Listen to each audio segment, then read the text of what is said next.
하나님 아버지, 저희들과 오늘도 성경 공부할 수 있는 시간 주셔서 감사합니다. 오늘도 우리의 삶에 주님께서 함께 하시는 그 모습을 이 성경 말씀을 통하여서 발견하게 되기를 바랍니다.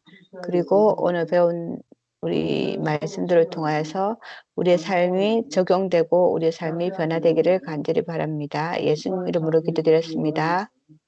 아멘.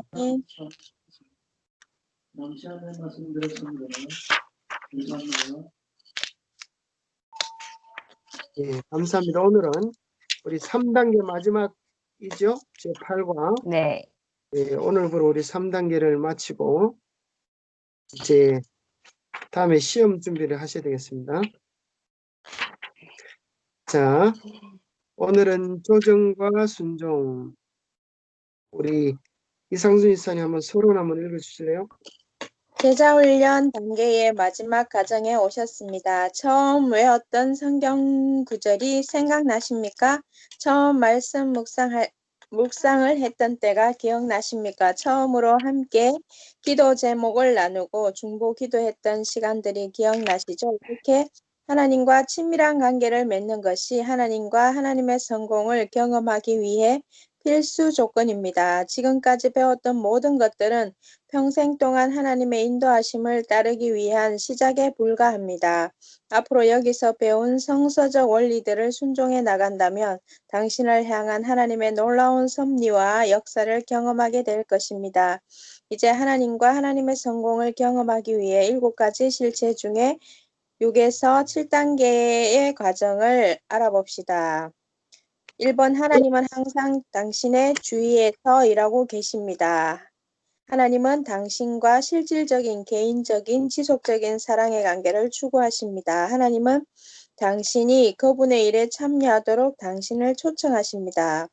하나님은 자신과 그의 목적들을, 그의 길들을 보여주기 위해 성령님에 의해 성경, 기도, 환경과 교회를 통해서 말씀하십니다.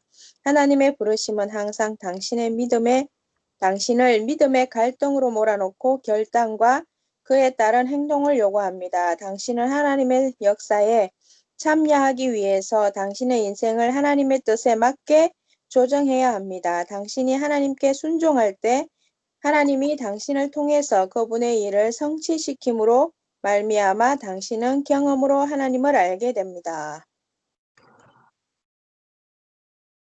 네, 또 그 과제가 이제 더 중요합니다.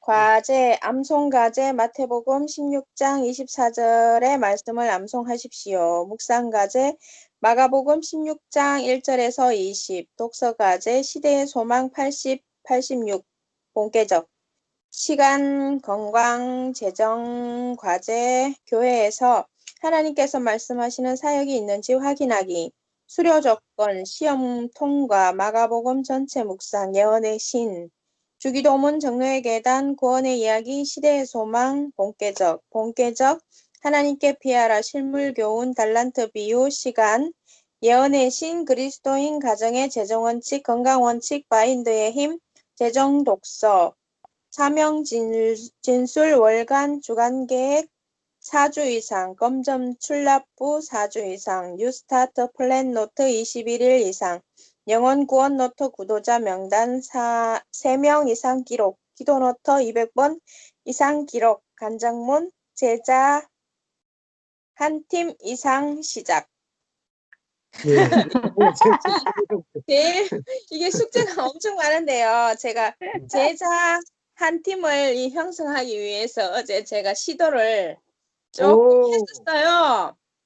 했는데 반응이 그냥 뭐 있는 성경으로 그냥 묵상하면 되지라고 하더라고요. 그래서 그러라고 했어요.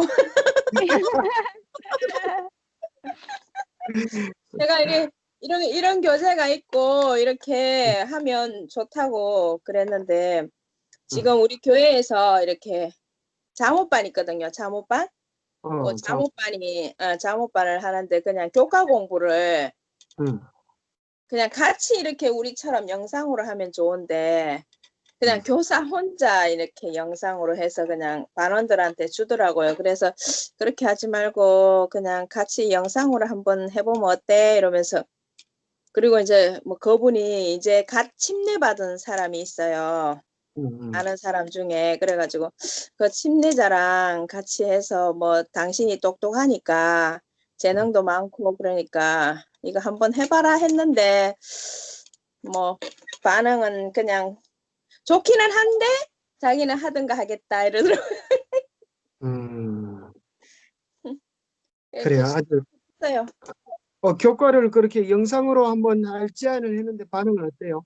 교과를 영상으로 같이 모여서 같이 스카이프로 이렇게 별로요?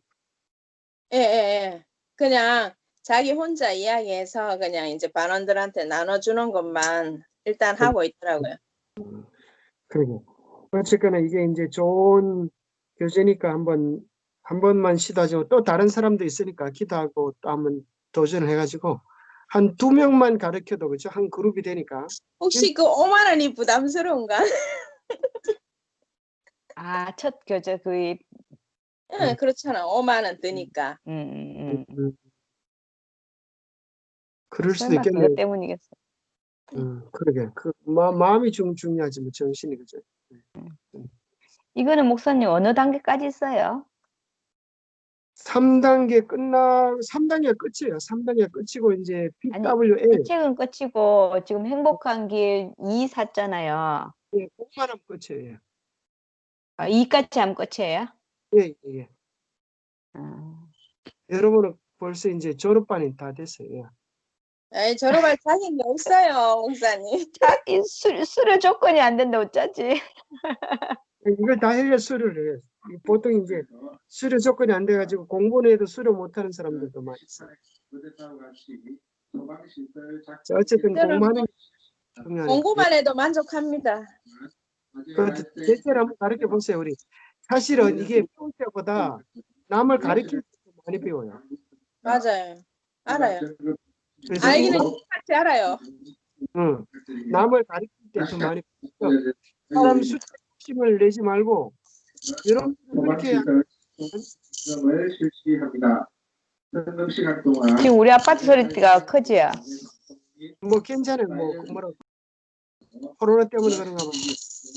아니 소방한다고. 방역한다고. 오늘 소방 점검한다고. 소방. 그렇구나. 그래서 여러분들이 그렇게도 할 수 있어요. 우리 그 리더방이 있거든. 리더방으로 초청을 할게요. 그럼 초청하면 거기서 다른 지역에 있는 사람들을 가르칠 수도 있어요. 거기서 내가 뭐 배우고 싶다는 사람들이 있거든요. 그럼 그 사람들을 가르쳐 줄 수도 있어요. 모르는 사람들을 이렇게. 아직. 황순지 지사님 빨리 수리하세요. 에이, 전 숙제를 가르치는 빨리 하세요. 듣는 기능은 있는데 가르치는 기능이 없어요, 제가. 아니, 정 안 되면 1대1로 해도 괜찮아요. 1대1로 스카이프를 해가지고. 어쨌든 자꾸 한번 가르쳐 보시면 실력이 많이 늘어요. 사실 이제 바뀐 거 있으면 한번 해보세요. 남 얘기처럼 얘기하지 말고. 그러니까 남처럼 얘기해. 저는 안 됐어. 도전을 가지고 한번 해보시면. 자, 기억절 외우고 이제 시작. 기억절 시작. 예수께서 제자들에게 이르시되 이르시되 누구든지 나를 나를 따라오거든 따라오거든 자기를 자기를 부인하고 자기 십자가를 지고 나를 따를 것이다. 따를 것이니라. 마태복음 16장 24절. 예, 우리 매일 예수님을 따라가면 예수님이 준비해 놓으신 풍성한 계획들을 누릴 수가 있겠습니다. 자, 6번째 원칙. 당신은 하나님의 역사에 참여하기 위해 당신의 인생을 하나님의 뜻에 맞게 조정해야 합니다. 예, 1번 우리 박경희 쌤 한번 부탁해요. 우리는 하나님이 우리에게 말씀하시고 어떤 과제를 주시기를 원합니다. 그러면서도 우리 인생에 획기적인 조정을 하는 데는 관심이 없습니다. 성서적으로 볼 때 그것은 불가능한 일입니다. 하나님께서 어떤 사람에게 말씀하시고 그를 통해서 하시고자 하는 일을 말씀하실 때 획기적인 조정은 언제나 필수였습니다.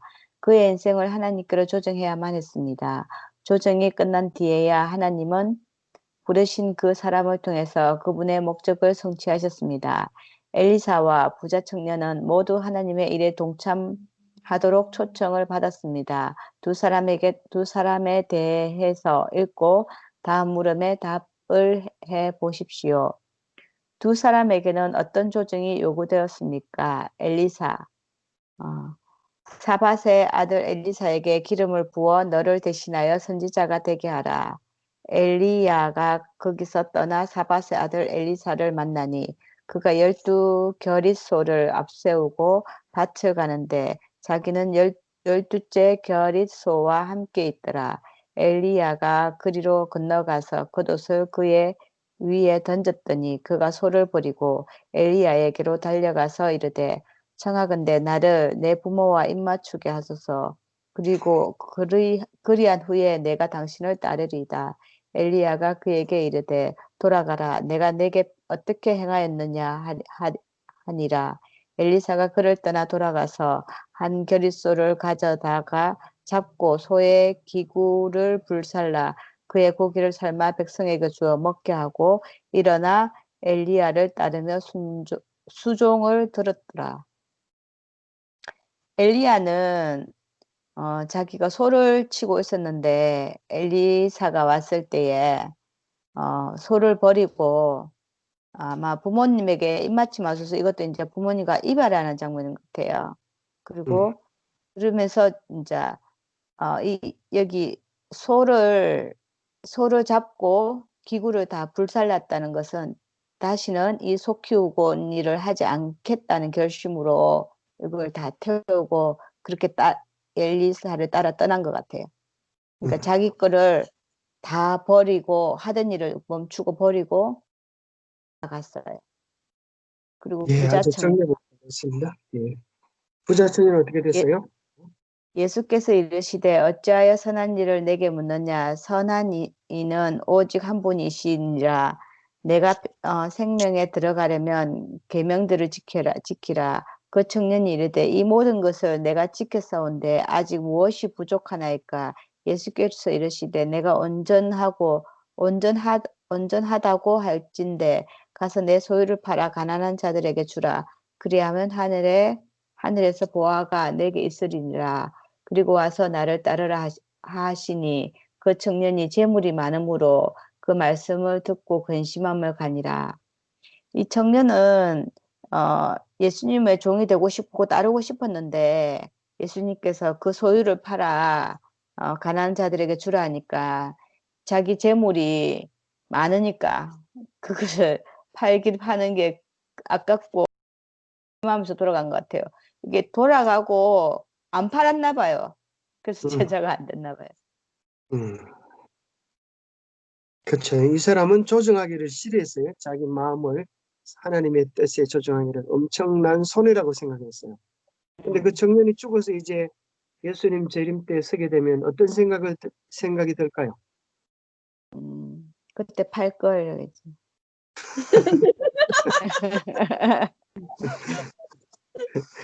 껄껄껄 하겠네. 자기 딴에는 그죠? 아주 지혜롭게 한다고 생각했는데 사람의 보기에 바르나 필경은 사망의 길을 간 것이죠. 네, 3번, 4번 마저 한번 답변해 주세요. 두 사람의 반응은 무엇이었습니까? 엘리사 부자 청년. 노트 읽어드릴게요. 부자 청년은 영생 얻기를 원했지만 예수께로 자신의 인생을 조종하는 것은 원치 않았습니다. 그에게는 돈과 부가 더 중요했습니다.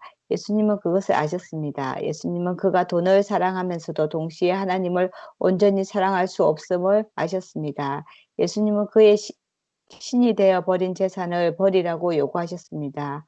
부자 청년은 필요한 조정을 하기를 거부하였고 따라서 예수님의 제자의 특권과 영생을 경험하는 기회를 놓쳤습니다.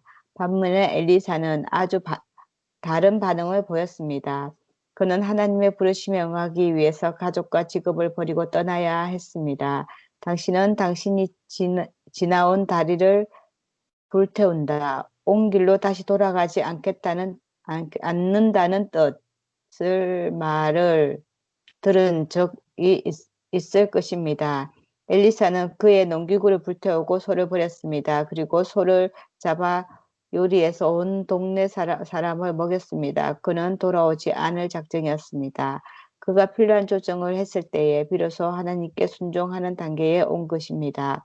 그 결과로 하나님은 엘리사를 통해 구약에 기록된 것 중 가장 위대한 기사와 기적을 행하게 하셨습니다. 엘리사는 부르심을 받은 초기에 조정을 해야만 했습니다. 그가 조정하기 전까지 하나님은 그를 통해서 기적을 베푸실 수 없습니다. 예.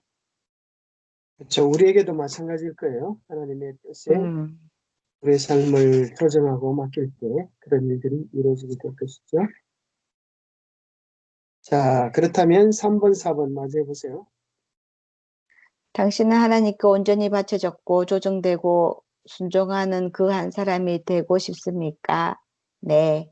당신이 하나님의 뜻을 알고 행하는 데 있어서 어떤 순서로 다음 반응들이 나와야 합니까? 맞는 순서대로 번호를 매겨 보십시오. 믿음, 순종, 믿음, 조정, 순종. 예, 맞았습니다. 믿음, 조정, 순종. 믿는다고 하면 조정하고 조정해서 우리의 삶이 순종으로 나갈 때 복을 얻을 수 있습니다.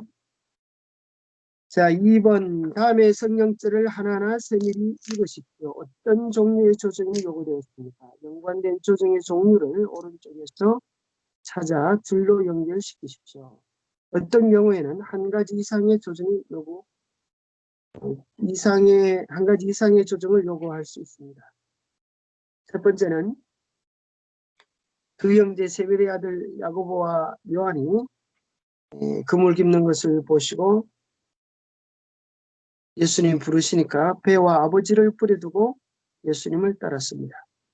자, 배를 버려둔 것은 직장, 그죠? 직장을 제사, 환경을 버린 거고, 아버지를 버린 것은 인간 관계를, 그죠? 때로는 인간 관계 두 가지가 연결되겠죠? 환경과 인간 관계 두 가지를 떠나가 있어요.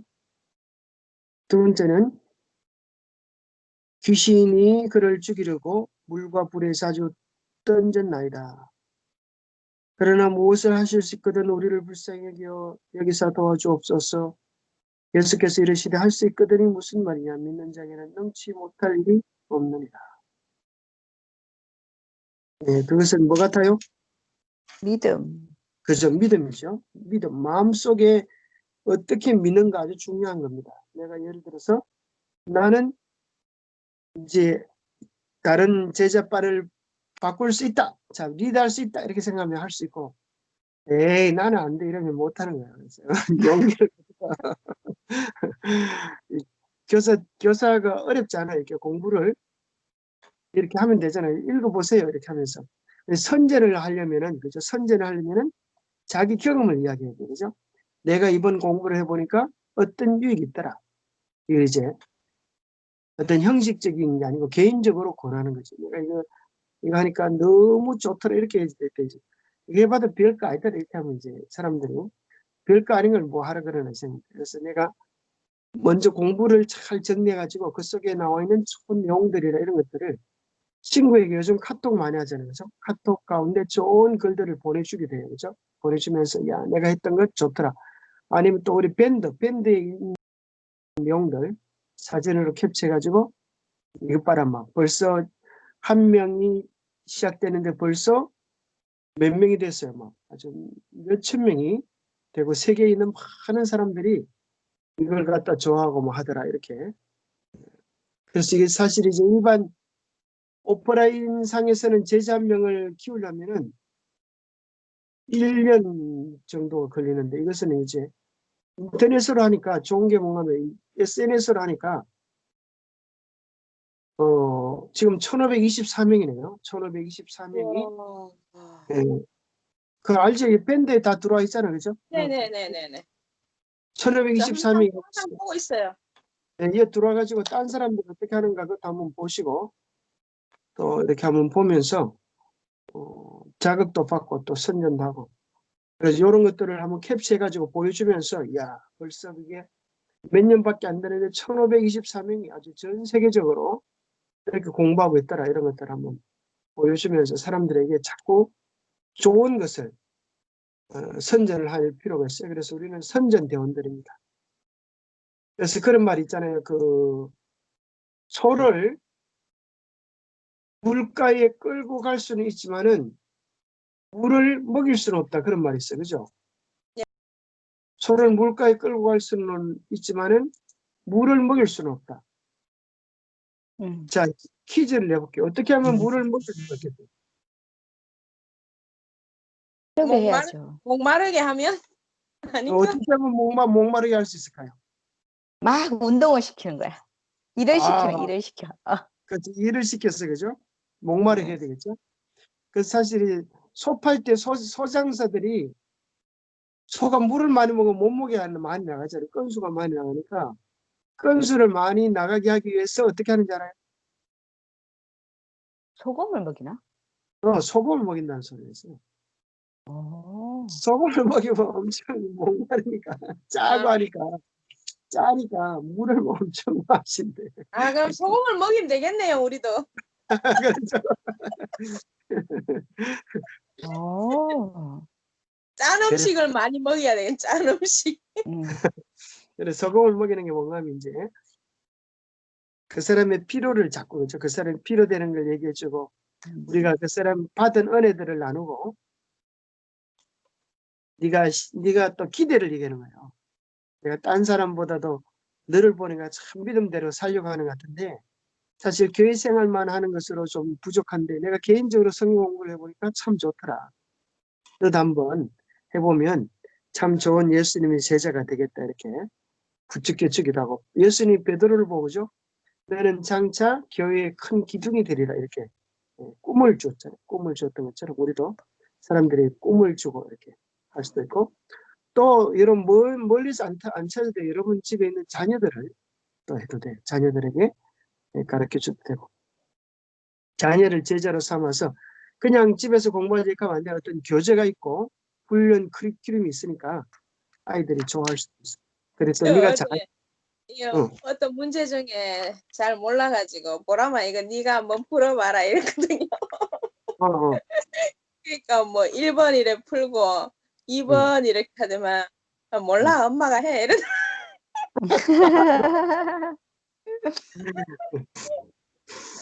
그래 몰라 엄마가 이러면 이제 오늘 배워가지고 그거는 이런 거 하면서 또 가르쳐 줄 수도 있고 그러죠.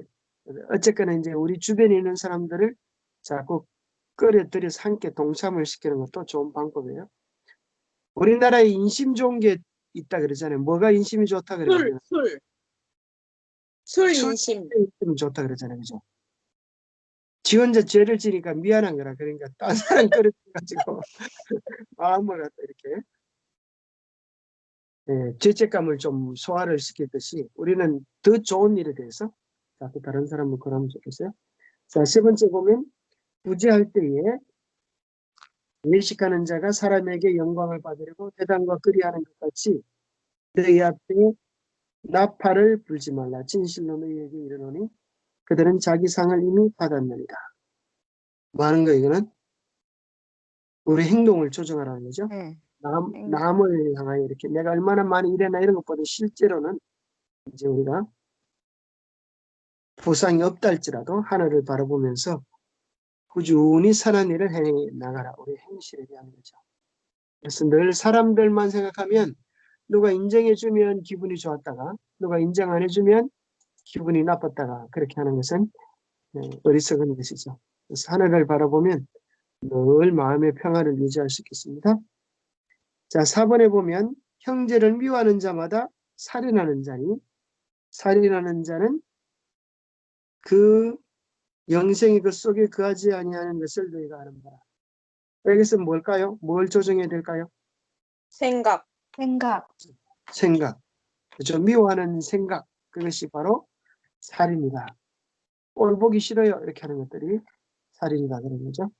사랑을, 그럼 어떻게 서로 사랑할 수 있을까요? 우리 마음속에 예수님의 사랑이 있으면, 그죠? 이걸 나누어주고 싶어요. 그죠? 사실 우리가 가만히 있으면 남을 사랑해야 될 게 뭐가 있어요? 뭐, 내 밥 내가 먹고 네 밥 네가 먹는데. 그런 생각이 들잖아요. 그러나 우리 마음속에 예수님의 사랑이 있고 막 기쁨이 있으면 이걸 막 나누어주고 싶어요. 그죠? 하나를 더 나누어줘가지고 내 주변에 있는 사람들도 함께 이 기쁨에 동참하기를 바라는 그런 내가 먼저 갈망이 우리 속에 뜨거운 갈망이 우리 속에 있겠죠. 자, 5번 내 이웃을 사랑하고 내 원수를 미워하라 했으나 나는 너에게 이르노니 너희 원수를 사랑하며 너희 박해하는 자를 위하여 기도하라. 이건 뭘까요? 이거 인간관계. 관계. 예, 그렇죠. 인간관계이기도 하고 또 딴 것도 될 수 있겠죠. 우리 생각이나 행동도 그죠. 다른 사람과의 관계 속에서 옛날에는 위험 속에 살았는데 이제는 생각에서부터 사랑하고 또 그죠. 구체적으로 상대방을 용서하면서 우리의 행동도 바뀌어질 수 있으면 참 좋겠죠. 그래서 여러 가지로 우리의 행동을 하나님은 조정하기를 원하시는데 어떤 사람이 이렇게 말하는 사람이 있어요. 뭐 교회 다녀도 변하는 게 하나도 없더라. 그게 무슨 말이에요? 조정을 안 했다는 거예요. 자기도 조정을 안 하고 남들 교회 다니는 사람들도 자기 삶에 조정을 안 하니까 안 믿는 사람이나 믿는 사람이나 똑같다는 거죠.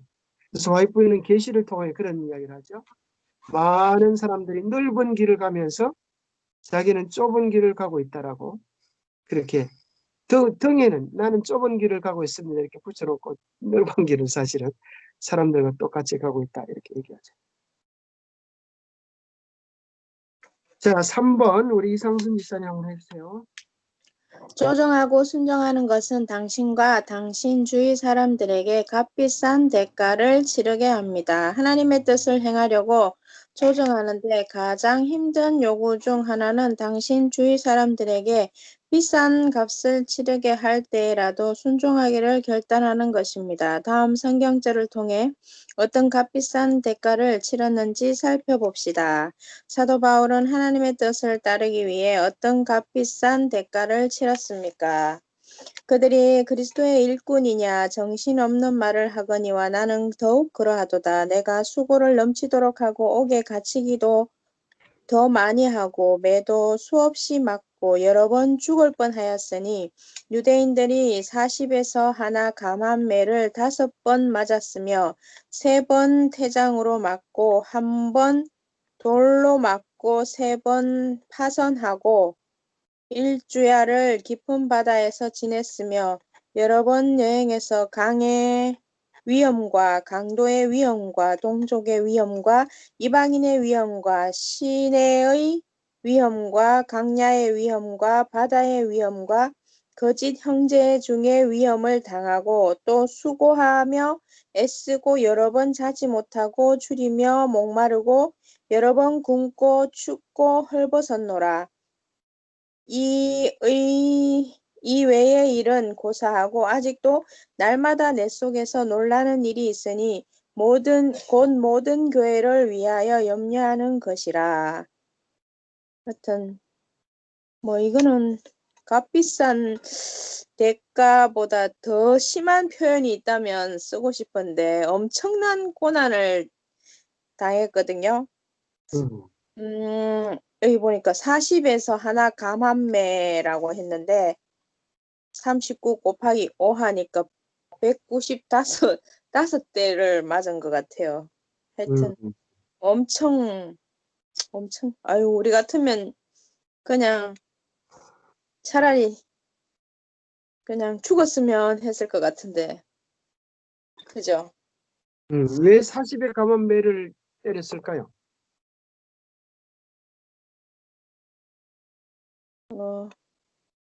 이 앞에 이야기를 하는 거죠 지금.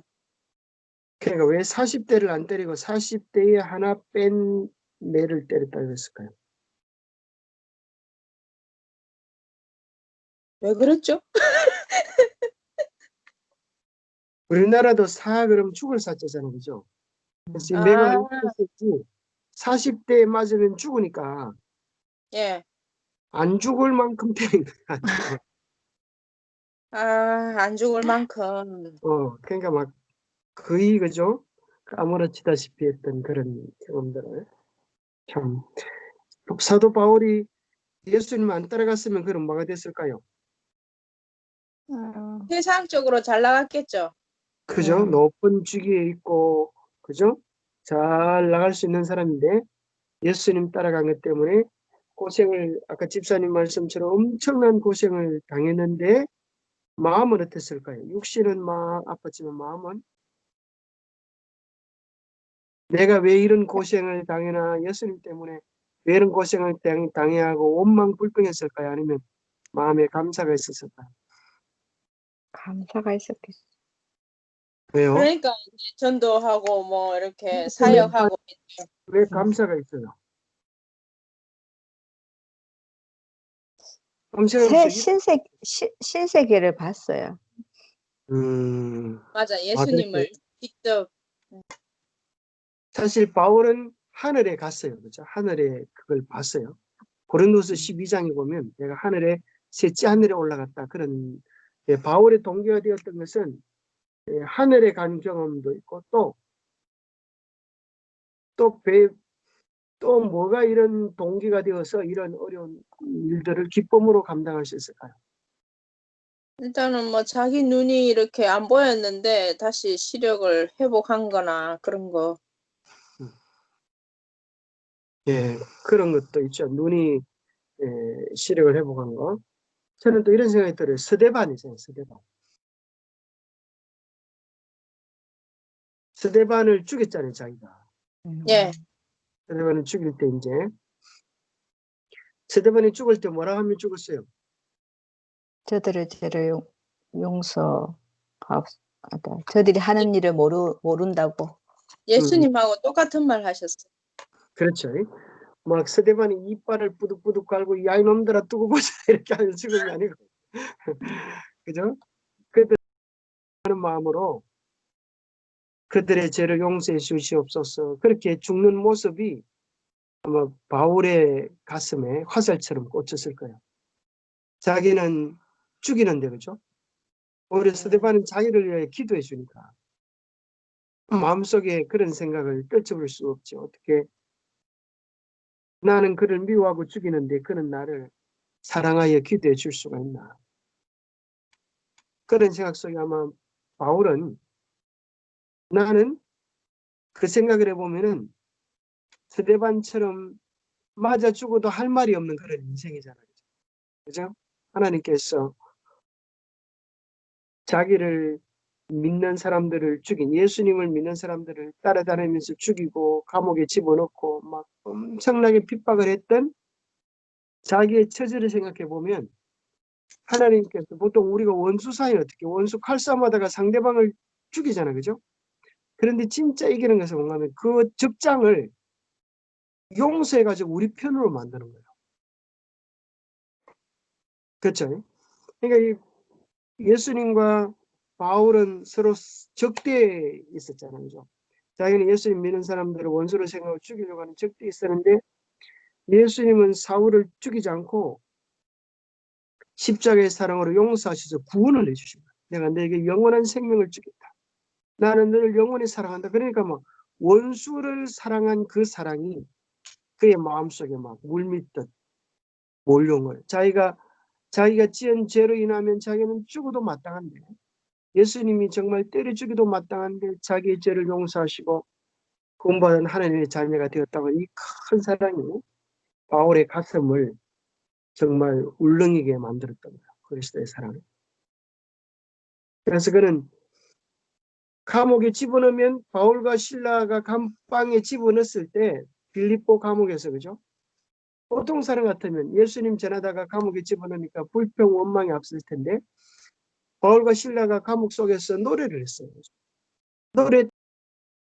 나는 예수님께 맞아 죽어도 싼데 어떻게 내가 예수님과 이렇게 복음을 전하고 예수님을 위하여 고난을 당할 수 있다니 마음속에 기쁨과 감동이 넘쳐서 막 찬양하는 거예요. 억지로 부르는 찬양이 아니고 하나님의 사랑이 너무 감사해서 죽을 죄인을 복음을 깨닫지 못해서 자기는 죽을 죄인이었는데 이렇게 사랑해서 복음을 전하도록 하셨다. 그렇게 노래를 부르게 되죠. 그래서 우리가 십자가를 바라보면 우리는 늘 기뻐하고 감사하지만 십자가를 잃어버리면 그죠? 우리가 교만해지게 돼요. 마치 깨구리가 올챙이 시절을 모르면 교만해지듯이 우리는 언제나 예수님이 우리를 죽도록 사랑하신 그 사랑. 그래서 사도 바울은 그렇게 이야기하죠. 나의 나 된 것은 하나님의 은혜로 된 것이다. 우리가 늘 주님의 십자를 생각하면 기쁨과 감사가 넘치죠. 자, 또 방갈로 2번 못에 대한 거 마저 해주세요. 못에 대한 거. 모세가 순종하고 바로에게 이스라엘을 내보내 달라고 했을 때 이스라엘은 어떤 값을 치러야 했습니까?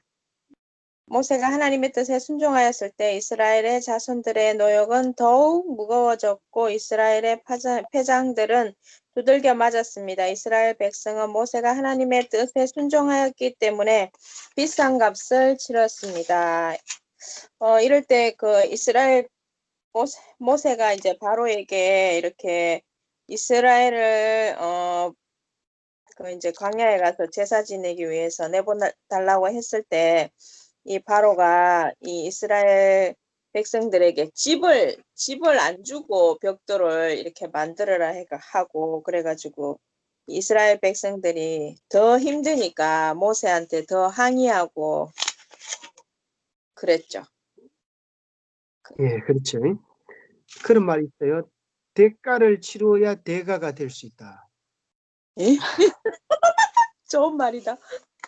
대가를 적어야 돼 이거. 그렇죠. 많은 사람들이 대가를 안 치려고 도망가니까 대가가 못 되는 거죠. 큰 일꾼이 못 되는 거예요. 사실 생각해보면 우리 요즘 박형재 선생님 뭐 하신다고 시간과 재정을 투자하고 열심히 하시는 것 같은데 뭐든지 그죠? 가치 있는 것은 그만한 대가를 지불해야 돼요. 그죠? 1시간 투자한다고 다가 아니고 정말 좋은 선생님을 만나면 그 값이 더 비싸지는 거라 그죠? 대학 교수한테 이 레슨을 받으면 더 비싸지잖아요. 그죠? 그래서 우리가 대가를 잘 지불할 때 우리가 더 가치 있는 사람으로 이렇게 거듭날 수 있겠죠. 세 번째 보면 예수님이 순종하고 십자가를 지셨을 때 거기 있어서 그분이 죽는 것을 본 그의 어머니는 어떤 값을 치러했을까요? 참 이것도 보통 값이 아니죠. 우리의 구원을 위하여 예수님이 지불해야 됐던 값. 또 우리의 구원을 위하여 그의 어머니 마리아가 옆에서 보면서 가슴을 찢는 그 고통들. 이 세상에 보면 그죠? 값을 지불하지 않고 얻을 수 있는 것은 아무것도 없어요. 그죠? 흔히 사람들이 그랬잖아요. 세상에 공짜는 없다. 공짜는 없다. 우리의 구원도 공짜로 주어지는 것 같지만은 예수님이 우리를 위하여 큰 사랑을 베풀어 놓으셨기 때문에 그렇게 우리가 구원을 누릴 수 있게 된 거죠. 우리의 구원도 공짜가 아니고 예수님의 보혈의 값을 지불하신 엄청난 대가를 지불해 있어서 우리의 구원이 이루어진 거죠. 자, 4번 우리 박형재 지사님. 성경 구절을 읽고 당신이 하나님의 목적을 이루어 나가기 위해서 반드시 하나님께 의존해야 한다고 표현된 부분을 밑줄을 그으십시오. 그리고 의존해야 되는 이유를 나눠봅시다. 요한복음 15장 5절 나는 포도나무요 너희는 가지이니 저가 내 안에 내가 저 안에 있으면 이 사람은 과실을 많이 맺나니 나를 떠나서는 너희가 아무것도 할 수 없습니다. 나를 떠나서는 너가 아무것도 할 수 없는 이게 하나님을 의존해야 한다고 표현된 부분. 그 다음에 고린도전서 15장 10절 그러나 나의 나 된 것은 하나님의 은혜로 된 것이니 내게 주신 그의 은혜가 헛되지 아니하여 내가 모든 사도보다 더 많이 수고하였으나 내가 아니요 오직 나의 하나님께 하신 하나님의 은혜로다. 나의 나 된 것은 하나님의 은혜로 된 것이니. 아닌가? 그 다음에 갈라디아서 2장 20절. 내가 그리스도와 함께 십자가에 못 박혔나니 그런즉 이제는 내가 산 것이 아니요 오직 내 안에 그리스도께서 사신 것이라. 이제 내가 육체 가운데 사는 것은 나를 사랑하사 나를 위하여 자기 몸을 버리신 하나님의 아들을 믿는 믿음. 이게는 내가 산 것이 아니요 오직 내 안에 그리스도께서 사신 것이라. 아멘. 이사야 41장 10절. 두려워 말라 내가 너와 함께 함이니라. 놀라지 말라 내가 내 하나님 됨이니라. 내가 너를 굳세게 하리라. 참으로 너를 도와주리라. 참으로 나의 의지로 의로운 오른손으로 너를 붙들리라. 내가 너와 함께 하리라. 이사야 46장 9절에서 11절. 나는 하나님이라 나 외에 다른 이가 없느니라. 나는 하나님이라 나 같은 이가 없느니라. 나의 모략이 설 것이니 내가 나의 모든 기뻐하는 것을 이루리라 하였노라. 내가 말하였은즉 정령 이룰 것이요 경영하였은즉 정령 행하리라. 여기는 나는 하나님이라 나 외에 다른 이가 없느니라. 맞게 줄쳐진지 잘 모르겠는데요. 예, 잘하셨습니다. 자, 그것도 해도 되고 또 딴 거 해도 되고 나 같은 이가 없느니라고 해도 되고 참으로 너를 도와주리라 그것도 괜찮고 뭐 자기 생각에 하나님께 반드시 의존해야 될 부분 표현들 꼭 예, 잘하셨습니다. 노트에서 줄침금 한번 읽어주시죠. 하나님이 우리 안에서 일하시지 않는 한 우리는 하나님 나라의 열매를 맺는 일을 절대로 할 수 없습니다. 좋은 책, 성공적인 방법, 창조적인 프로그램, 다른 사람들의 성공 등은 우리의 하나님과의 관계성을 대신할 수 없습니다. 그것은 절대로 일을 성사시키지 못합니다. 오직 하나님만이 이를 이루게 하십니다. 그분을 떠나서는 우리는 아무것도 할 수 없습니다. 우리는 하나님 앞에 엎드려서 그분이 우리에게 무엇을 하라고 말씀하실 때까지 기다려야 합니다. 자, 예, 감사합니다. 우리가 매일 아침, 점심, 저녁으로 뭘 먹고 살아요? 밥을 먹는데, 그죠? 농부가 쌀을 만들어낼 수 있어요? 농부 혼자 힘으로? 아니요. 그럼 누가 만들어요? 농부가 만들지. 일단은 농부가 날씨가 따라야지. 햇빛과 비를 주셔야죠. 하나님께서. 그죠? 아무리 농부가 지려고 해도, 그죠? 해와 비와 바람이 없으면 어떻게 찔 수가 있겠어요? 도무지 불가능하죠. 그래서 우리는 우리 입에 들어가는 모든 것들 다 하나님의 은혜와 사랑이듯이 돌봄이 있듯이 우리의 생업도 마찬가지예요. 사실이죠. 그죠?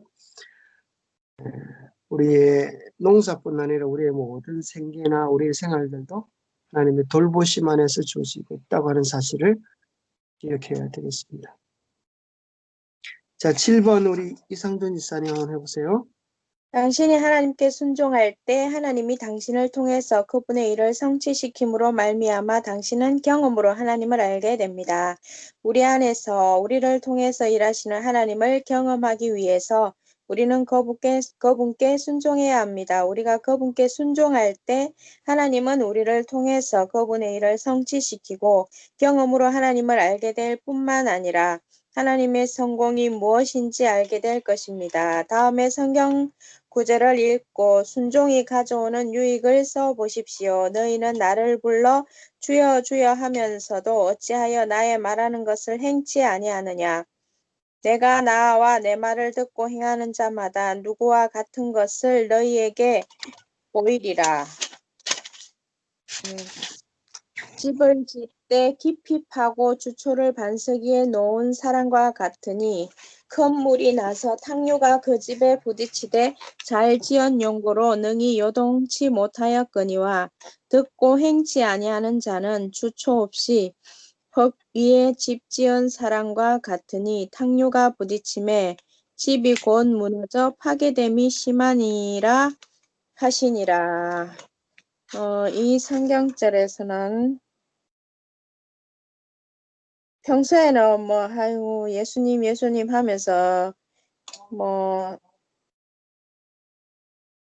신앙을 잘 하는 것처럼 예수님을 잘 믿는 것처럼 행동하지만은 막상 그 말씀을 듣고 이렇게 뭐라 해야 되나 하여튼 듣고 행하지 않음으로 인해서 정말 큰 시련이 닥쳐올 때는 이렇게 마음이 무너지는 거죠. 예, 예. 거기 이제 질문이 뭐예요? 유익 그거 순종이 순종이 가져오는 가져오는 순종이 유익을 가져오는 유익. 유익. 순종이 아. 가져오는 유익이 뭐예요? 첫 번째 순종이 가져오는 유익. 이 집이 성경들은 무너지지 않는다고. 탕류에 부딪혀도 집이 무너지지 않는다. 예, 언제? 기초가 튼튼해지네. 언제? 집을 짓때 탕류가 그 집에 깊이 부딪히게. 파고 탕류가 주초에 뭐예요? 반석을 세우려. 탕류가? 흙물 아니에요? 흙물. 그렇죠. 흙물이죠. 비가 많이 올 때, 막, 예, 그게서 이제 시련의 때, 그죠? 시련의 때가 올 때. 평소 때는 집을 잘 지었는지 안 지었는지 몰라요. 그러나 시련에 강물이 몰아칠 때 넘실될 때 어떤 집은 무너지고 어떤 집은 이제 튼튼하죠. 마치 우리나라 전래동화에 보면 그 뭐요? 아기 돼지 삼형제. 아, 그렇죠? 어떤 아기 돼지는 짚으로 집을 짓고 어떤 아기 돼지는 나무로 집을 짓고 어떤 아기 돼지는 벽돌로 집을 짓고 늑대가 나타났어요. 그죠? 그래서 그런 게 나오죠. 그래서 우리들 시련의 시간이 올 때 그때 누가 진정한 믿음을 가졌는지 들통이 나는 거죠. 지금은 다 교회 잘 다니니까 괜찮아 보이는데 그렇지 않죠. 코로나 때가 되어서 미국에서 어떤 분이 전화가 왔어요. 코로나 때가 되니까 이 마지막 때의 징조들이 일어나니까 교인들이 더 각성하고 믿음에 열심을 냅니까? 그렇게 질문을 하더라고요. 자, 여러분 대답을 해보세요. 우리. 코로나가 오고 막 하니까 교인들이 어떻게 더 믿음에 열심을 내고 각성을 해요? 몰라. 개인적인 그 신앙들은 뭐 제가 안 봐서 모르겠는데 막상 이렇게 보니까 어떤 사람들은 뭐 자기는 이렇게 사람들을 많이 접촉함으로 인해서 또 혹시나 다른 사람들에게 감염시킬까 봐 교회를 안 나오고 하는데 지금은 대구 경북 지역 같은 경우에는 거의 확진자가 없거든요. 예, 그런데도 계속 이렇게 안 나오는 거 보면 이제 나올 때도 됐는데 그런 생각이 들기도 하고 하여튼 조금 많이 흔들리는 것 같아요. 일단은 하나님보다 이렇게 예배보다는 자기중심적인 거죠. 파킹리스는 교회는 좀 어때요? 더 막 교인들이 각성하고 해요? 그 정도는 잘 모르겠고 아까 상선쌤 말한 게 저거든요. 저는 제가 이제 일이 사람들을 많이 만나러 다니는 일이니까 내가 이 우리 교회 1호가 되면 1호가 될까 싶어가지고 저도 그런 생각. 내가 제일 위험한 사람이다. 네. 내가 가가지고 그 덕천교회 확진자 1명으로 된다면 이 교회 전체가 이제 이렇게 되고 그 교회 나왔던 모든 사람이 또 생업장이 문제가 되고 이렇게 다 연결되잖아요. 그렇기 때문에 내가 제일 문제다 그 생각을 많이 하고 저도 처음에는 그게 생각 차이인 것 같아요. 이렇게 내가 안 보면은 가야 되나 했었어요. 직업이 다 뭐 치과 원장도 있고 특별히 뭐 우리 신랑도 보면 열쇠하는 사람이고 사람을 안 만나는 직업은 아니거든요. 저도 그렇고 조금 생각 차이 같아. 약간. 예. 조금만 마음만 바꾸시면 될 것 같아요. 어떻게 바꿔야 돼요, 마음을? 하나님께서 뭐 돌봐주시겠지. 혹시 코로나가 걸려도 살 수 있다. 그러니까 어떤 직장에서는 그 직장에 첫 번째 코로나 확진자가 되어가지고 그 직장에 이렇게 퍼지면서 그 직장이 만약에 그 확산이 되면 거기 2주간 그 격리해야 되잖아요. 그 피해를 모두 그 직원에게 근데 그런 것뿐만 아니라 예, 만약에 다 책임을 코로나가 지가 하겠다 하면서 각서도 자기가 쓰게 하거든요. 확진되잖아요. 확진되면 아예 진짜 무시한대요. 직장 그만두라 한대요. 그러니까 그러니까 지금 그건 맞아요. 크게 지금 그런데 하는데 예민하게 하는 데는 그렇게 하니까 조심스럽게. 그래요. 참 근데 정답은 없어요. 정답은 없는 것 같아. 정답은 없어요. 자, 그런데 이제 뭐가 문제가 하면은 시련이 상황을 변화시켜 주지 못한다는 거예요. 시련이 우리의 믿음을 주지 못해요. 시련은 뭔가 하면 그 사람의 믿음의 진위를 드러나게 해줄 뿐이에요. 뭔 말인지 알겠어요? 마지막 사건이 1월 유명이 온다 그래서 그때 믿음이 없는 사람의 믿음이 생기는 게 아니라는 거죠. 그죠? 무슨 말인지 알겠어요? 그때 되면 믿음이 있는 사람과 없는 사람이 구분이 되는 거예요. 그래서 중요한 것은 어떤 사건이나 상황이 우리에게 믿음을 주는 건 결코 아니다. 오늘 우리가 예수님과의 튼튼한 관계를 유지해 놓는 것만이 가장 안전하다. 그리고 실제 우리가 배우는 것은 단순한 이론이 아니고 세상의 곧 도리한 일들이기 때문에 그래서 우리가 매일 예수님과의 신실한 관계를 유지하는 것은 참 중요한 일입니다. 자, 그런데 그다음 목사님 예. 전에 그 덤의 저주 복에 그거 할 때에 신원을 복 있는 사람한테 덤의 저주를 주는 게 음. 믿음을 더 돈독하게 하기 위해서는 안 했어요? 마귀의 시험이죠. 마귀의 시험. 그러면서 잘 감당하면 자 모든 게 이렇게 돼요. 보세요. 하나님은 우리를 단련시키기 위하여 시련을 주시기도 한데 마귀는 우리에게 왜 시련을 주는가 하면 우리를 무너뜨리게 하기 위하여. 그런데 보세요. 마귀가 우리를 무너뜨리기 위하여 시험을 주는데 그 사람이 잘 감당하면 그것도 복이 되나요? 복이 안 돼. 복이 되죠. 예를 들어 보세요. 요셉에게 이제 보디발의 아내가 나타났어요. 그죠? 그럼 마귀가 이 보디발의 아내를 유혹할 수 있는 마음을 이끌어가지고 너 쟤 좀 잘 꼬셔가지고 멸망시키도록 해봐라. 그렇게 할 수 있는 거예요. 그죠? 근데 요셉이 그래서 보디발의 아내는 마귀가 충동자라니까 요셉을 무너뜨리기 위해 접근하는 거예요. 근데 요셉이 잘 견고히 서니까 그것이 오히려 요셉이 정말 믿음 있는 사람으로 나타나는 거죠. 그러니까 이제 문제는 그것이 우리가 하나님께로 왔는지 마귀에서 왔는지가 몰라도 우리 쪽에서만 잘하면 되는 거예요. 그렇죠? 그 본질을 캘 필요는 없어요. 그러니까 하늘에 가면 다 밝혀질 것이죠. 그래서 우리는 우리 마음에 그것만 잘 감당하면 어떤 사람은 보세요. 사업이 잘 돼가지고 망하는 사람도 있어요. 응? 사업이 잘 되는데 망해요? 그게 무슨 소리인가 하면 사업이 잘 되는데 사업이 잘 되는데 망한다는 소리는 뭐냐면 사업이 잘 되면 잘 되는 거지 망하나. 그런 생각을 할 텐데 사업이 잘 된다는 소리는 막 이런 사업이 번창이 되는 거예요. 막 손님들이 많고 막 하니까 뭘 잃어버린가 하면 아하 예배 갈 시간도 빼먹고 응? 돈 벌기 너무 바빠. 그러다 보니까 돈 버니까 재미가 생겨. 그러니까 뭐 교회 안 나가도 돈을 더 잘 벌 수가 있는 처음에는 교회 한번 빠지는데 마음이 엄청 죄책감이 들었는데 오히려 손님들은 더 많이 나. 그렇게 되면 뭐가 되는가 하면 돈을 잘 버는 것 때문에 망한다는 것은 영적으로 망할 수 있다.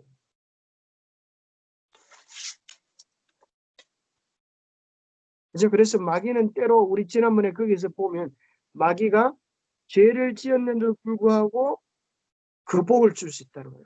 그죠? 물질적인 부여를 허락해가지고 우리를 무너뜨리게 할 수 있는. 그러니까 문제는 뭔가 하면 자기가 얼마만큼 하나님 앞에 바로 서는가가 문제. 그렇게 부유할 때라도 자기가 똑바로 그래서 부자나 가난한 자 이게 중요한 게 아니죠. 아브라함도 부자였어. 어떤 사람은 이렇게 생각해. 어떤 사람은 돈이 적어야 믿음이 좋다. 어떤 사람은 돈이 많아야 믿음이 좋다. 그건 상관이 없어요. 자기 마음의 중심이 중요해요. 그죠? 아브라함은 부자였어요. 그죠? 1000명 이상이나 자기 가솔이 있었어요.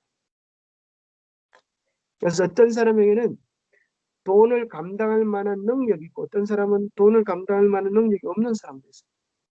한 번은 제가 저 시골 생활하는 사람들 가니까 저한테 이런 질문을 해요. 어떤 사람은 자기 자녀를 삼육교육 보낸다 이래가지고 시골에 공부를 시키고 하는데 또 어떤 사람은 삼육대학 보내가지고 막 크게 공부를 해서 유학을 보내고 하는데 누가 더 믿음이 좋습니까? 이렇게. 여러분 누가 믿음이 더 좋은 거예요?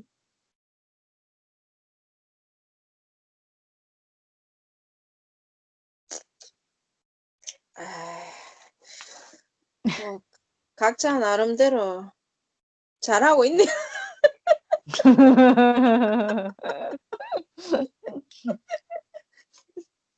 그거는 믿음으로 따지는 게 아니에요. 보세요. 시골 생활을 하고 자녀를 그렇게 키우는 사람에게는 그럴 만한 필요가 네. 있으니까 하나님이 그렇게 하시는 거고 또 유학 갈 때의 뜻과 비전이 그렇기 때문에 유학 가는 것이지 유학 간다고 해서 믿음이 없고 시골 생활 한다고 해서 믿음이 좋고 또 반대로 시골 생활 한다고 믿음이 없고 유학 간다고 믿음이 좋고 그런 건 아니라는 거예요. 그죠? 문제는 뭐예요? 하나님과의 자기와의 개인적인 관계. 또 우리 교인들 중에 이런 사람이 있어요. 자기는 아파도 병원에 안 간다. 그 믿음 좋은 거예요. 그것도 이제 병에 따라서 저는 솔직히 뭐 감기 가지고는 이때까지 병원에 가본 적이 별로 없고요. 요즘 같으면 모르겠는데 하여튼 저도 병원은 그렇게 안 좋아해요. 뭐 만약에 의사가 가서 오늘 주사 맞아야 된다 그러면 저 주사는 안 맞을게요 하면 신기한 눈으로 쳐다봐요. 그렇죠. 일반 사람들은 의사가 시키는 데 잘하는데 우리 교인들은 잘 말을 잘 안 들어요. 그죠? 어느 정도 이렇게 잘 할 수 있는 그거. 그래서 우리가 다 현대의학을 너무 맹신하는 것도 문제고, 그죠? 어떤 사람은 너무 믿음이 좋아가지고 병원에 가야 될 건데 안 가면 그것도 또 문제예요. 근데 예를 들어서 이제 뼈가 똑 부러졌다. 그러면 어떻게 해요? 뭐 병원 가서 뭐 뼈를 이렇게 해야 되지만 그것을 해야 되죠, 그렇게.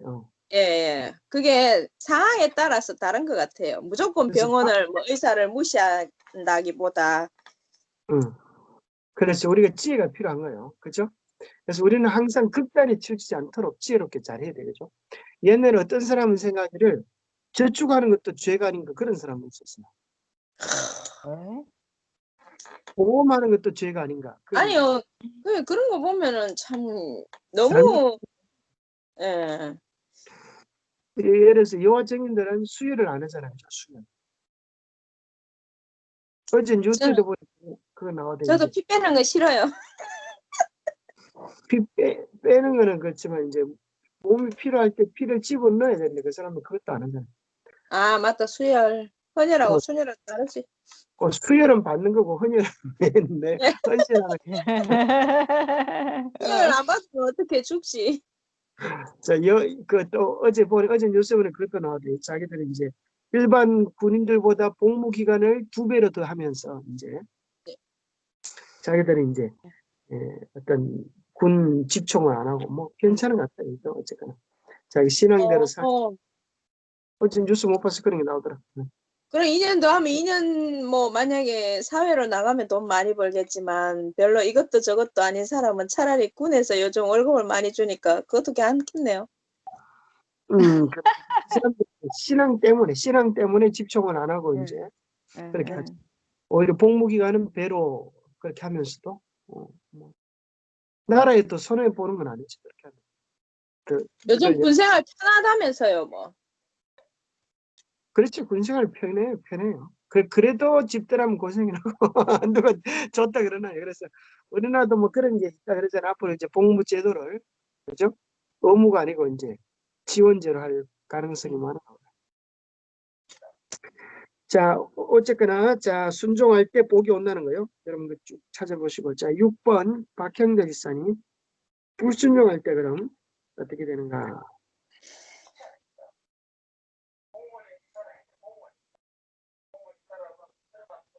우리 박형대 지사님 6번 불- 한번. 예.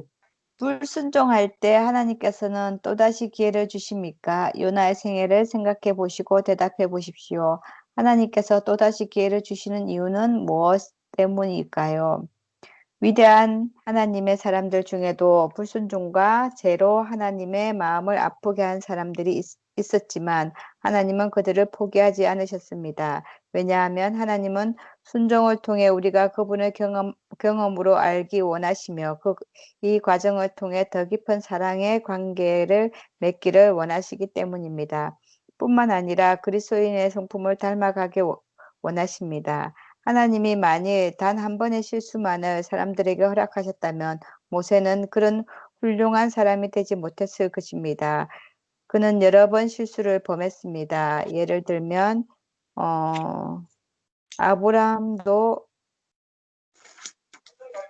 아브라함도 위대한 믿음의 여정을 시작했지만 애굽으로 가서 망치고 말았습니다. 한 번도 아니고 아브라함도 여러 번 실수를 했습니다.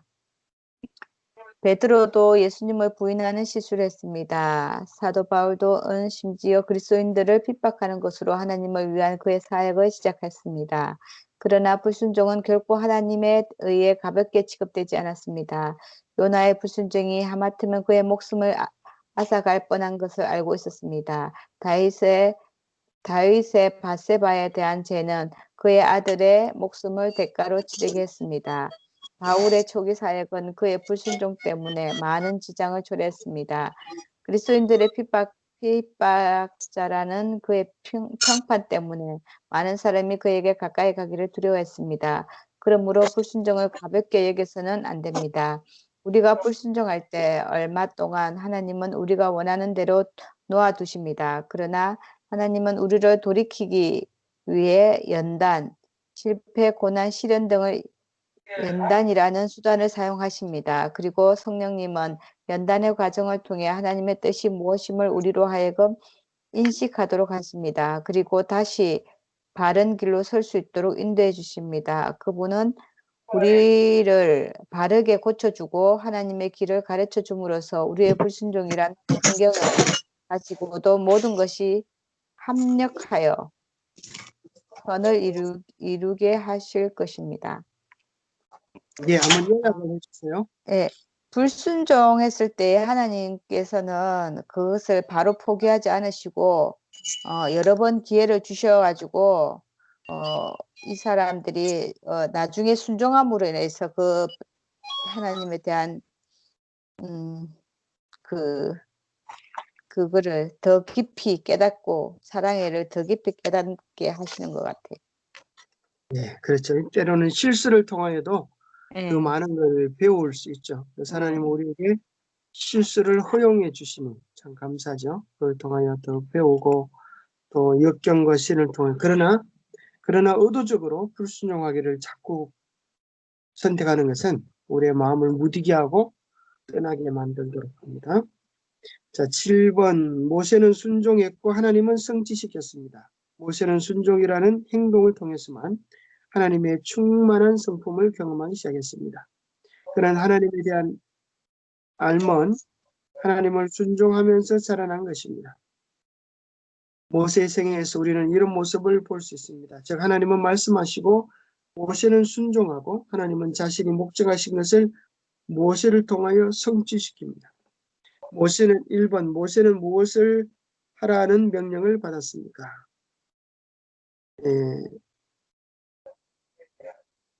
바로에게 말하여 그에게 이스라엘 자손을 그 땅에서 내보내라고 바로에게 나가서 이야기하라고 했습니다. 2번 하나님은 자신이 무엇을 하려고 한다고 말씀하셨습니까? 애굽에 큰 심판을 내리고 내 백성 이스라엘을 인도할 것을 이야기했습니다.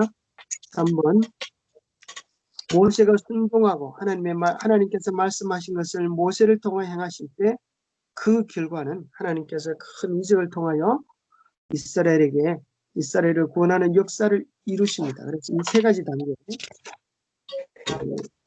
세 가지 단계가 무엇입니까? 순종, 그죠?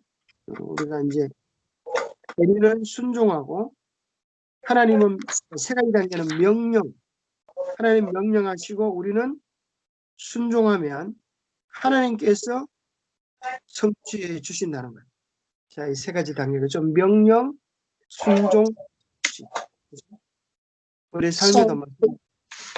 하나님 명령하실 때 우리가 순종하면 사실 홍해를 가르는 일은 하나님이 해주시는 거예요. 그죠? 그런 일들을 우리에게 일어나게 해주시는 것입니다. 우리 최차순 집사님도 그런 케이스죠. 자기가 별로 많은 거 다 알지 못했지만 말씀을 따라 순종하니까 병야들이 낫는 일들이 일어나게 되는 거죠. 그래서 더 그런 경험이 쌓여지니까 베델 요양원이 되어버린 거예요. 베델 수양원이. 그죠?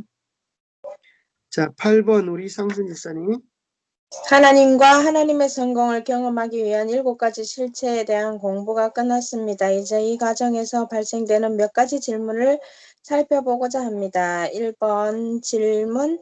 어째서 하나님은 제 인생에서 그렇게 느리게 역사하시는 것처럼 보일까요? 밑줄 친 부분 보면 내가 아직도 너희에게 이룰 것이 많으나 지금은 너희가 감당하지 못하리라. 느리게 역사하시는 것처럼 보일까요? 했을 때 우리가 감당을 못해서 그런 것 같아요. 예, 그렇죠. 예수님은 예. 한 걸음 한 걸음 인도하시는 것. 한 걸음 한 걸음씩. 그죠? 우리가 내가 멈추고 있는 것에 대해서 순종하면 또 그 다음 단계를 것이고 하시는. 예, 지생하세요. 계속. 죄송합니다. 예수님은 그들에게 더 가르치실 필요가 있었지만 그들은 그것을 받을 준비가 되어 있지 않았습니다. 예수님은 성령님이 하나님의 시간표에 따라 제자들을 계속해서 인도하실 것임을 아셨습니다. 당신은 이렇게 말할지도 모릅니다. 하나님, 서두르셔서 저를 성숙하게 만들어주세요. 이때 하나님은 이렇게 말씀하십니다. 나는 네가 인생에서 나에게 하도록 허락하는 만큼 빨리 움직이고 있다. 네가 다음 단계로 올라갈 준비가 될 때 내가 내 인생에서 새로운 진리를 가져다 주실 것이다. 오늘 있다 내일 없어질 풀은 성숙할 시간을 그리 필요로 하지 않습니다. 그러나 크고 몇백 년씩 사는 참나무는 자라나고 성숙하는 데 많은 시간을 요구합니다. 하나님은 영원토록 살 당신의 생명에 관심을 갖고 계십니다. 하나님이 그분의 목적에 맞게 당신을 만드는 데에 필요한 만큼의 시간을 쓰시도록 허락하십시오. 큰 임무일수록 준비하는데 더 오랜 시간이 걸립니다. 그렇죠. 자, 2번도 한번 해보세요. 하나님은 왜 저에게 큰 임무를 맡기시지 않으실까요? 지극히 작은 것에 충성된 자는 큰 것에도 충성되고 지극히 작은 것에 불의한 자는 큰 것에도 불의하니라. 하나님은 이미 아마 이렇게 응답하실 것입니다. 나도 정말 그렇게 하고 싶다. 그러나 나는 그렇게 할 수 없어. 만일 내가 너에게 그런 임무를 맡긴다 해도 너는 절대로 그런 임무를 감당할 수가 없단다. 나는 내가 상처받는 것을 원하지 않는다. 너는 아직 준비가 되어 있지 않아. 이게 정답인 것 같네요. 하여튼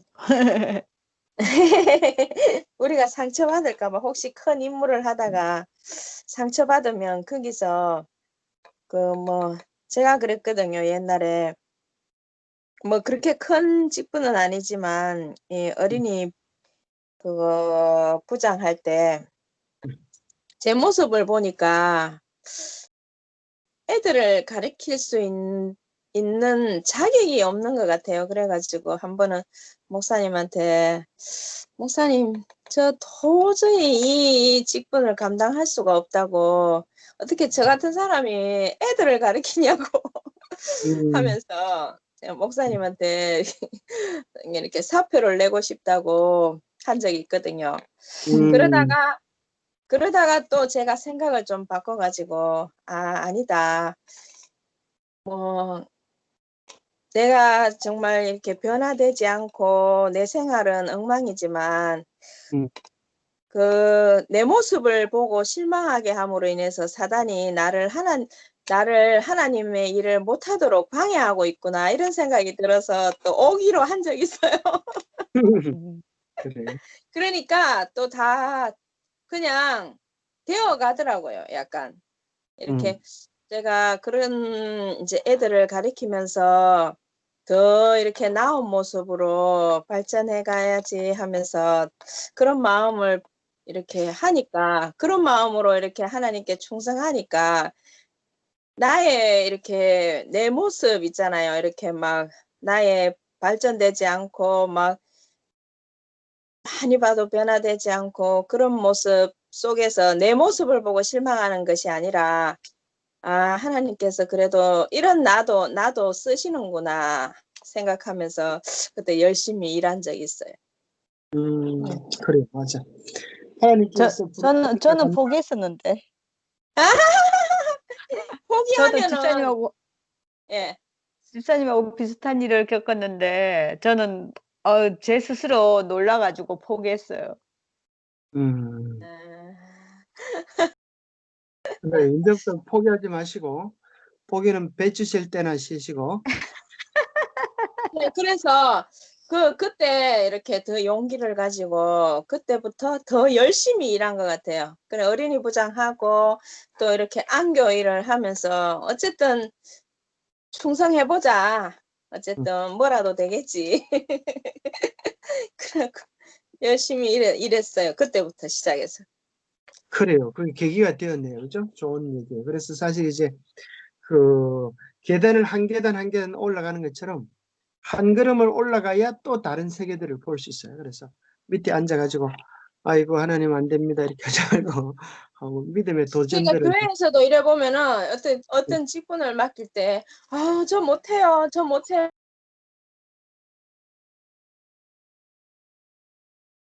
어디 예 가셨어? 못해 하다가 이제 가셨네. 자 그래서 못해 하면 계속 못하게 되고 믿음의 순종으로 나가면 또 다음 길이 열리지고 하는 것 같아요. 내일. 못해 하다가 진짜 어디 갔어요? 아니, 이게 네이버가 잠깐, 이게 와이파이가 잠깐 차단됐었어요. 그래. 그럼 어떻게 됐어요? 못해요. 그 얘기하다가. 그냥 그 사람은 항상 그냥 그 자리에 있더라고. 맞아. 그건 항상. 맞는 말이에요. 맞아. 예, 발전이 하나도 없어요. 아무것도 안 하면 진짜 아무것도 아니에요.